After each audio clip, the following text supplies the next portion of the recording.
जय हिंद एवरीवन, स्वागत है आप सभी का आपके अपने channel UCI digital UP exams पर। रोज की तरह एक बार फिर से एक नया मॉक और आज का टॉपिक होने वाला है एडवर्ब। यानी आज की क्लास में हम लोग एडवर्ब के बारे में डिटेल में चर्चा करेंगे। क्लास स्टार्ट करें इससे पहले मैं आप लोगों को बता दूं, आप यूपी के किसी भी एग्जाम की तैयारी कर रहे हैं, आपके लिए हमारा चैनल बड़ा इंपॉर्टेंट है। क्यों इंपॉर्टेंट है? क्योंकि सुबह से लेकर के शाम तक, मतलब सुबह 6 बजे से लेकर के रात 9 बजे तक आपके लिए back to back classes plan की गई हैं। सुबह 6 बजे हिंदी की क्लास आपके लिए अपलोड हो जाती है, ठीक है। इसके बाद रात 9 बजे तक। तो आप देख सकते हैं कि अगर आप एक पढ़ने वाले अच्छे छात्र हैं तो आपके लिए बहुत ही फ्रूटफुल होने वाला है ये चैनल, ठीक है। दूसरी बात मैं आपसे कहूँ, हमारे कुछ सोशल मीडिया प्लेटफॉर्म्स हैं, जैसे टेलीग्राम है आपका, इंस्टाग्राम है और फेसबुक है।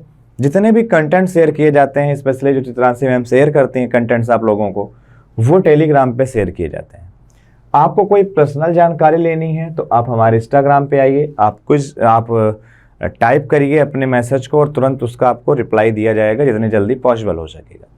फेसबुक पे हमारे शेड्यूल्स हैं, ठीक है, इन्फॉर्मेशंस हैं, ये सारी बातें हमारे फेसबुक पर शेयर की जाती हैं। इसके अलावा मैं आपको बता दूं, हमारे 2 सोशल मीडिया प्लेटफॉर्म्स हैं, एक काबिल एक रेविंग्स, दोनों ही बड़े इंपॉर्टेंट है। बहुत ज़्यादा पीडीएफ कंटेंट यहाँ पर फ्री ऑफ कॉस्ट भी अवेलेबल है, तो आप इसको फ्री ऑफ कॉस्ट भी जा करके पढ़ सकते हैं। और अगर आपको लगता है कि पढ़ाई को एक नया आयाम देना है और अच्छे से करना है तो लूसेंट का कोर्स है, बहुत ही कम चार्ज में, पर सब्जेक्ट का ये चार्ज है। वर्जन उसका हिंदी है, ठीक है। आप आसानी से लीजिए 6 महीने के लिए, कॉन्सेप्ट भी पढ़िए, एक्सरसाइज भी पढ़िए, और अगर आपको डाउट होता है तो उसकी डाउट क्लियरिंग भी कराई जाएगी। एनडीए का कोर्स 6 महीने का यूसीआई डिजिटल ने आप लोगों के लिए प्लान किया है, जहां पर 600 से ज़्यादा घंटे रिकॉर्डेड वीडियोज के आपको दिए जाएंगे। हर सब्जेक्ट आपका कवर हो जाएगा, मतलब 6 महीने का अगर आप सब्सक्रिप्शन लेते हैं तो पूरा का पूरा आपके जो कोर्स के ऊपर कमांड है अपने आप बन जाएगी, ठीक है। पूरे कॉन्सेप्ट होंगे, एक्सरसाइजें होंगी, हर सब्जेक्ट की मैं बात कर रहा हूँ, हर सब्जेक्ट की, ठीक है। सारे सब्जेक्ट इसी में आपको कवर करा दिए जाएंगे। डाउट अगर आपको होता है तो डाउट क्लियरिंग है, इंडिविजुअल मेंटरशिप है, ये सारी बातें। 1 ईयर के लिए भी हमारा सेम कोर्स है, लेकिन उसका चार्ज थोड़ा सा हल्का सा बढ़ जाता है, तो 1 ईयर के लिए भी आप इसे ले सकते हैं। अब हम लोग अपनी क्लास स्टार्ट करते हैं। पहला हमारा जो क्वेश्चन है, आइए उसको देखते हैं। He is very senior to me, so I can't defy his orders. अब ये सेंटेंस हमने पढ़ा और फिर आदमी कहता है इसकी हिंदी कैसे कर लें। भैया हिंदी करके नहीं सीख पाओगे आप इसकी हिंदी करोगे तो आपको खूब समझ में आएगा। फंक्शनल ग्रामर भी कुछ होती है, तो पहले हम वेरी के फंक्शन को समझ लेते हैं, थोड़ा सा हम मच के फंक्शन को समझ लेते हैं। समझने की अगर हम लोग बात करें तो वेरी का इस्तेमाल हम लोग करते हैं पॉजिटिव डिग्री के पहले, और मच का इस्तेमाल हम लोग करते हैं कॉम्परेटिव डिग्री के पहले। छोटा सा कॉन्सेप्ट है, मुझे लगता है हर किसी को मालूम होगा कि अगर सेंटेंस में पॉजिटिव डिग्री है तब तो हम वेरी लगाएंगे।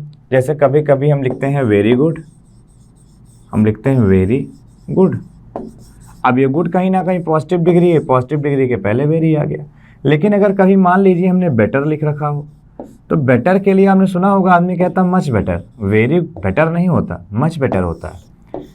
तो वेरी है, कंपैरेटिवली है, रिलेटिवली है, ये सारे जितने भी एनफ हैं, ये सब हमेशा पॉजिटिव डिग्री की ही रिक्वायर करते हैं, ठीक। मच के साथ कॉम्परेटिव डिग्री आती है, तो ये जो सीनियर है ये कहीं ना कहीं कॉम्परेटिव ही है, तो है। तो आप कंपेयर ही तो बता रहा है, तो यहाँ वेरी मत लिखो, यहाँ आप क्या लिखोगे, मच सीनियर, ठीक।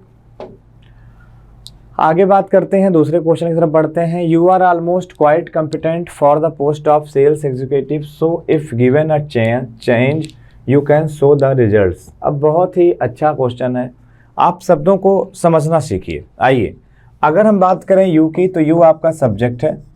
अगर हम यहाँ आर की बात करें तो आर यहाँ पर हमारा लिंकिंग वर्ब है, क्योंकि उसका जो कॉम्पिटेंट लिखा हुआ है ये कॉम्प्लीमेंट है, और चूंकि ये एडजेक्टिव कॉम्प्लीमेंट है, आप इतना लिखें कि ये एडजेक्टिव कॉम्प्लीमेंट है, तो ये हमारी कौन सी वर्ब हो गई, लिंकिंग वर्ब हो गई। इतनी बात समझ में आई। अब एडजेक्टिव कॉम्प्लीमेंट के पहले हमने एडवर्ब रखा हुआ है। भाई कहीं पर अगर हमने गुड लिखा है तो हम एडवर्ब बिल्कुल रख सकते हैं, तो हमने लिख दिया वेरी गुड। चलो, लेकिन क्या दोनों एडवर्ब एक ही नेचर के होने चाहिए?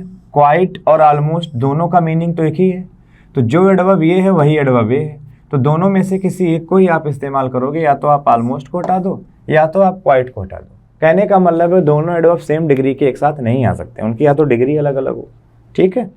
जब ये बातें आपको समझ में आ जाएंगी तो आप थोड़ा सा आगे बढ़िएगा, आगे भी आपके लिए क्वेश्चन में बहुत कुछ है सॉल्व करने को।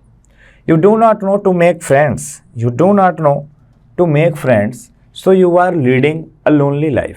अब यहाँ पे कई बार लोगों को लगेगा कि लोनली तो गलत हो गया, नहीं, लोनली एडजेक्टिव होता है। कुछ एलवाई लगे शब्द भी एडजेक्टिव होते हैं, मैं आपको बता देता हूँ। जैसे कमली है, कमली माने आकर्षक, तो एक कमली भी एडजेक्टिव है, ठीक है। अगर कभी पे हमने कहा ब्रदरली, तो ब्रदरली भी एडजेक्टिव है। मदरली, फादरली, ये सब एडजेक्टिव्स हैं, ठीक है। एसपी बख्शी सीरीज जो मैंने पढ़ाई है वहाँ मैंने इनको डिटेल में पढ़ाया हुआ है। तो अभी हम इसको देखते हैं। You do not know to make friends, so you are leading a lonely life.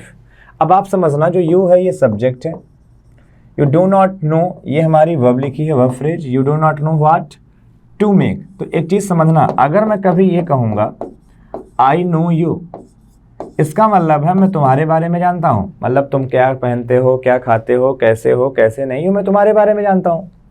अगर मैं कहूँ आई नो इंग्लिश, तो इसका मतलब हो गया मैं इंग्लिश लैंग्वेज के बारे में जानता हूँ, उसको लिखना, पढ़ना, बोलना, सीखना, सिखाना वगैरह वगैरह। तो कहीं ना कहीं इन सब में अपने अलग अलग एट्रीब्यूट होंगे। लेकिन अगर कभी मैं लिखूंगा आई नो टू कुक, मान लीजिए मैंने लिख दिया, तो कुक करने में क्या एट्रीब्यूट होगा? तुम उस कुक वर्क के बारे में क्या ही जानोगे, उस कुक वर्क के बारे में आप क्या ही जानोगे। तो कुक वर्क के बारे में हम एक ही चीज़ जानेंगे, उसको कैसे किया जाता है, मतलब उसका एट्रीब्यूट एक ही है, मैनर का।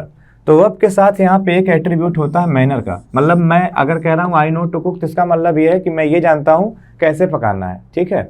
तो हम कहीं ना कहीं उसके मैनर के एट्रीब्यूट को बताना चाह रहे हैं। तो जब कभी भी नो लिखा जाए, जब कभी भी टीच लिखा जाए, ठीक है, तो नो है, टीच है, ये कुछ वर्ब्स हैं, इनको ध्यान रखना चाहिए। तो इनके साथ हमेशा हमें पहले हाउ लिख दीजिए, I know how to teach. तो इनको ध्यान रखा करो, I know how to teach. तो ये अच्छा सा एग्जाम्पल है, नो है, टीच है। इस तरीके से कई सारे वर्ड और भी हैं, बट अभी दो बड़े इंपॉर्टेंट हैं। I know how to make, I know to make गलत हो जाएगा, आई नो टू स्विम गलत है, I know how to swim. अगले क्वेश्चन की बात कर लेते हैं। She ran so fastly, she ran so fastly that she reached the destination in just 5 minutes, ठीक है। अब यहाँ पे आप समझना है, अब इस सेंटेंस में मालूम है क्या है, सी रैन सो फास्टली। तो एक चीज़ ध्यान रखना, जो फास्ट वर्ड होता है, फास्ट, ये एडजेक्टिव भी है और ये एडवर्ब भी है। ये एडजेक्टिव भी है फास्ट, और ये जो फास्ट है ये आपका एडवर्ब भी है। तो ये फास्ट एडजेक्टिव कैसे हुआ? अगर मैं कभी आपसे ये कहूँ आई एम फास्ट, तो फास्ट जो है ना ये कॉम्प्लीमेंट है, और कॉम्प्लीमेंट एडजेक्टिव बनते हैं, इसलिए एडजेक्टिव हो गया। बट अगर मैं कहूँ आई एम टीचिंग फास्ट, तो I am teaching how fast, how का रिप्लाई जो होगा वो एडवर्ब होगा। ध्यान रखें, 4 शब्द, हाउ, वेयर, व्हेन, व्हाई, इनका रिप्लाई एडवर्ब होगा। तो आई एम फास्ट, यहाँ फास्ट हाउ का रिप्लाई नहीं है, ये फास्ट एडजेक्टिव है। But I am teaching fast, I am teaching how fast, तो वो फास्ट वहाँ पर एडवर्ब है। ऐसे सी रैन हाउ फास्ट, फास्ट एक एडवर्ब है और एडवर्ब के पहले एडवर्ब आ सकता है, इनकी रैंक अलग अलग है। तो ये आपका राइट आंसर हो जाएगा। एक सेंटेंस में एक गलती ये थी, ठीक है, आगे बढ़ो। When he lived in Canada, it was natural for him to speak a lot of English. When he lived in Canada, इसका मतलब है कि जब वो कनाडा में रहता था, it was natural for him to speak a lot English. No, no, no, a lot of English नहीं। एक्चुअली मैं एक चीज़ मैं आपको बताता हूँ, अगर मैं कभी आपसे कहूँ, ऐसे आप समझना, मैं अगर कहता हूँ I have a good friend, तो हमें ये सीखा होगा कि हम यहाँ पे नाउन को बाद में रख रहे हैं, एडजेक्टिव को पहले रख रहे हैं। लेकिन मैं आपको बता देता हूँ कि अब यहाँ पे जब हम कहते हैं ना I have a good friend, तो बेसिकली हम इसको स्ट्रेस कर रहे होते हैं, नाउन को। तो अगर हम नाउन को स्ट्रेस करते हैं तो नाउन को बाद में रखते हैं।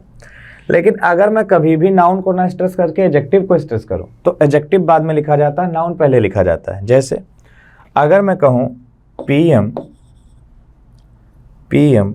डिक्लेयर्ड, या पीएम डिक्लेयर ही कर दो, PM declared this place dangerous। ठीक है। दूसरा लिखा PM found या find लिख दो this place dangerous, नहीं this dangerous place। अब यहाँ पे आप समझना, PM declare this place dangerous, उन्होंने क्या डिक्लेयर किया, प्लेस को या प्लेस डेंजरस इस बात को, प्लेस डेंजरस इस बात को। तो अगर हम एडजेक्टिव को स्ट्रेस करना चाहें तो एडजेक्टिव हमेशा कहाँ जाता है, लास्ट में। क्लियर ना। अगर मैंने कहा आई हैव समथिंग स्पेशल, तो एक्चुअली हम समथिंग को स्ट्रेस नहीं कर रहे हैं, वो स्पेशल है इस बात को स्ट्रेस कर रहे हैं, स्पेशल बाद में गया। इसी तरीके से अगर यहाँ आप देखोगे टू स्पीक व्हाट, मतलब फॉर हिम टू स्पीक, उसके लिए क्या बहुत ही नेचुरल था, इंग्लिश बोलना या बहुत ज़्यादा इंग्लिश बोलना, बहुत ज़्यादा इंग्लिश बोलना। तो हम इसको स्ट्रेस कर रहे हैं, तो हमें लिखना पड़ेगा when he lived in Canada it was natural for him to speak English a lot, to speak English a lot. तो कुल मिलाकर के अलॉट आप हटा दो, अलॉट एक होता है मॉडिफायर है, पोस्ट मॉडिफायर है, बाद में आके मॉडिफाई कर रहा है। तो आपको सारी बातें समझ में आ गई होंगी। आगे बात कर लेते हैं दूसरे सेंटेंस की तरफ। Under no circumstances we can help you. देखो अगर कभी सेंटेंस निगेटिव एक्सप्रेशन से स्टार्ट हो रहा, under no circumstances, hardly, no, rarely, barely, in no condition, तो इन तरीके से अगर कभी एडवर्ब स्टार्ट होता है तो वहाँ हम पार्शियल इन्वर्जन करते हैं। कंप्लीट इन्वर्जन में तो पूरी वर्ब पहले आ जाती है, वहाँ हम पार्शियल इन्वर्जन करते हैं, पहले वर्ब का एक पार्ट आएगा। कहने का मतलब है पहले हेल्पिंग वर्ब आएगी, फिर सब्जेक्ट आएगा, फिर हेल्प आएगी, मतलब फिर मेन वर्ब आएगी। तो ये होता है पार्शियल इन्वर्जन, आपको ध्यान रखना होगा हमेशा के लिए। You will fail in the class examination unless you work hardly. अब मैं आपको बताता हूँ जो हार्डली होता है और जो हार्ड होता है। कई बार ऐसा हमें सिखा दिया जाता है कि हार्डली नेगेटिव है, हार्ड पॉजिटिव है, ऐसा सब होता है, लेकिन ठीक है ध्यान रखना, जो हार्डली होता है एक्चुअली में डिग्री होता है। डिग्री मीन्स हाउ मच का रिप्लाई होता है, हाउ मच या हाउ मेनी का, हाउ मच या हाउ मेनी का रिप्लाई होता है। अच्छा हार्ड जो होता है ये मैनर होता है, जो हार्ड होता है ये मैनर होता है, और ये हाउ का रिप्लाई होता है, ये समझना। अगर मैं कहूँ I have hardly any money, I have hardly some money, मान लीजिए मैंने ही लिख दिया, हार्डली एनी वैसे होगा, सम होगा नहीं, हार्डली एनी मनी। तो इसका मतलब है ना कि आप डिग्री बता रहे हो, कितना पैसा है, बहुत कम। तो जब डिग्री बताना होता है तो हार्डली लिखा जाता है। लेकिन अगर आप ध्यान से देखो, मैं आपसे कहूँ आई वर्क हार्ड, तो आई वर्क हार्ड में आपने क्या देखा, आई वर्क हाउ हार्ड। ऐसे ही यू वर्क हाउ हार्ड। तो अगर कभी हाउ का रिप्लाई लाना हो,